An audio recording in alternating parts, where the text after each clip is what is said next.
The sun was barely peeking over the horizon, but I was already up, lacing up my worn leather boots, my old man's jacket slung over my shoulders.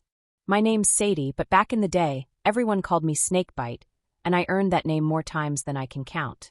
You see, I wasn't just any biker chick. I was a goddamn legend. The 60s were my playground, and I ran wild with the devil's hounds, a pack of unruly bastards who didn't give a shit about nothing. I remember those days like they were yesterday, even if the details are a little hazy.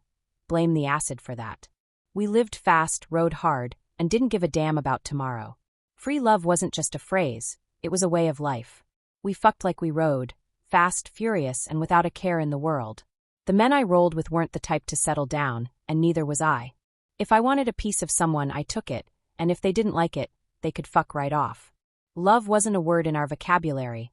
It was all about the thrill, the chase, the burn of whiskey in your throat, and the wind in your hair. Drugs? Hell, we had our pick of the litter. Acid, weed, pills, whatever could take the edge off or send you soaring into the stratosphere. I'll never forget the first time I dropped acid. Everything was alive, the colors, the sounds, even the damn pavement seemed to pulse under my boots. Riding high, both on my bike and the shit coursing through my veins, I felt like I could take on the whole world. We rode through the night, the roar of our engines the only sound, and it felt like we were the kings and queens of the universe, untouchable, unstoppable.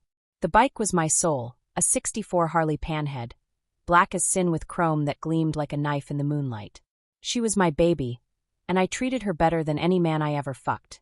We had a connection, her and me. She understood the need for speed, the hunger for freedom.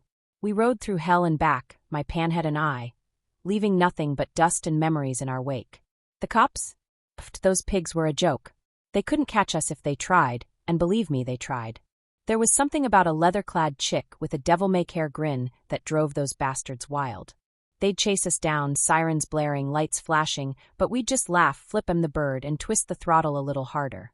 The road was ours, and we weren't about to let anyone tell us different. But it wasn't just about the rides and the parties, the booze and the drugs. It was about the brotherhood, the sisterhood, the family we built on the back of our bikes. We looked out for each other, bled for each other, and if anyone fucked with one of us, they fucked with all of us. I saw some good people go down, some who never got back up, but that's the way it was. You lived fast, or you died young. There was no middle ground.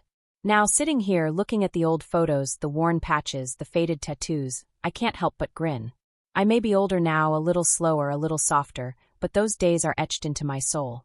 I wouldn't trade a single wild night or crazy ride for all the quiet in the world.